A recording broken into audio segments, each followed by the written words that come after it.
This channel does not promote any violent, harmful, or illegal activities. All content provided by this channel is meant for an educational purpose only.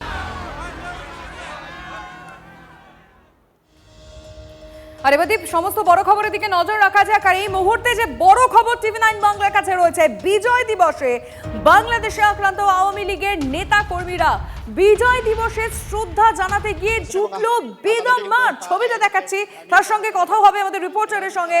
Suman কল্যাণ ভদ্র রয়েছেন এই মুহূর্তে। সুমন, ঠিক কি ঘটেছে? দেখো, বিজয় দিবস অর্থাৎ আজকের যে দিন, এই দিন হচ্ছে ভারতের সেনাবাহিনীর কাছে পদচ্যুত হয়েছিল পাকিস্তান, এবং সেই দিন থেকেই কিন্তু বিজয় দিবস হিসেবে মানা হয়।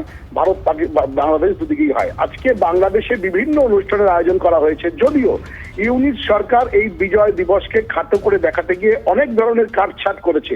আর এই বিজয় দিবসে ধানমন্ডিতে যখন আজকে আওয়ামী লীগের নেতা কর্মীরা শ্রদ্ধার্ঘ্য নিবেদন করতে যায় মুজিবের সমাধিতে, তখনই কিন্তু তাদেরকে ধরে মারধর করা হয় এবং প্রকাশ্য দিবালোকে রাস্তার উপর তাদেরকে বেধড়ক পেটানো হয়। আর এই ঘটনায় কিন্তু চাঞ্চল্য পড়ে গিয়েছে এই মুহূর্তে বাংলাদেশে। যে বিজয় দিবস অর্থাৎ 16ই ডিসেম্বর যেভাবে ভাবগম্ভীর পরিবেশের মধ্যে দিয়ে উদযাপিত হয় বাংলাদেশে, সেই দিন আক্রান্ত হওয়া, শ্রদ্ধা নিবেদন করতে গিয়ে আক্রান্ত হওয়া, ফলে স্বাভাবিকভাবেই প্রশ্ন যেমন উঠেছে, পাশাপাশি বাংলাদেশের বর্তমান অবস্থাটা কি সেটা কিন্তু জানান দিচ্ছে এই ঘটনাটা। ধন্যবাদ সুমন।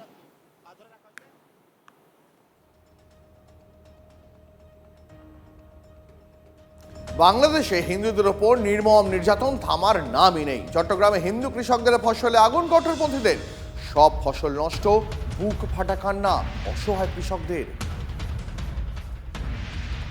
দেখুন সেই ছবি, রাতের অন্ধকারে পুড়িয়ে দেওয়া হলো হিন্দু কৃষকের ফসল, ধরিয়ে দেওয়া হলো আগুন, সব হারিয়ে গেল, এবার খাবো কি? বুক ফাটা কান্না অসহায় কৃষকের।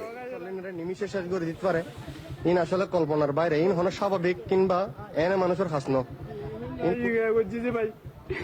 ভাই বহুত কষ্ট করে ভাই, আর এক ঘন্টার ভিতর বেগে শেষ করে 10 মিনিট নয় তুমি গেছে ভাই, যে জায়গাত অবস্থা।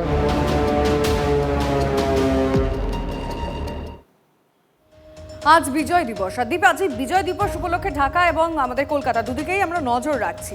বিশ্বজুড়ে চাপের মুখে নতি তো স্বীকার করেইছে বাংলাদেশ। এই অশান্তির আবহে বিজয় দিবসে যোগ দিতে 9 প্রতিনিধিকে ইতিমধ্যে পাঠানো হয়েছে। দলে রয়েছেন বর্তমান সেনাকর্মীর একজন ব্রিগেডিয়ার, মুক্তিযোদ্ধা ও তাদের পরিজনরা। ফোর্ট উইলিয়ামে মুক্তিযোদ্ধাদের সম্মান জানানো।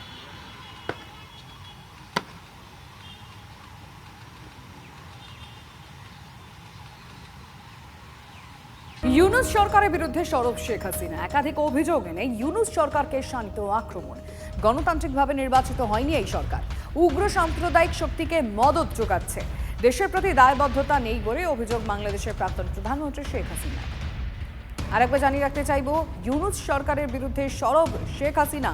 একাধিক অভিযোগ এনে ইউনূস সরকারের আক্রমণ। গণতান্ত্রিকভাবে নির্বাচিত হয়নি এই সরকার, উগ্র সাম্প্রদায়িক শক্তিকে মদত যোগাচ্ছে, দেশের প্রতি দায়বদ্ধতা নেই বলেই অভিযোগ বাংলাদেশের প্রাক্তন প্রধানমন্ত্রী শেখ হাসিনা।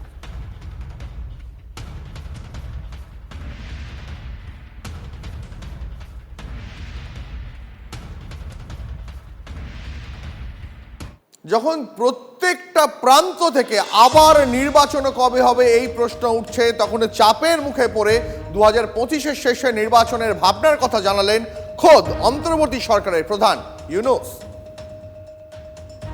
আমি সকল প্রধান সংস্কারগুলো সম্পন্ন করে নির্বাচন আয়োজন করার ব্যাপারে বরাবর আপনাদের কাছে আবেদন জানিয়ে এসেছি।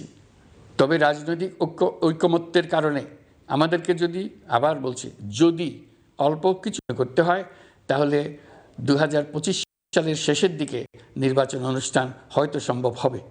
আর যদি এর সঙ্গে নির্বাচন প্রক্রিয়া এবং নির্বাচন সংস্কার কমিশনের সুপারিশের পরিপ্রেক্ষিতে এবং জাতীয় ঐকমত্যের ভিত্তিতে প্রত্যাশিত মাত্রার সংস্কার যোগ করি, তাহলে অন্তত আরও 6 মাস অতিরিক্ত সময় লাগতে পারে।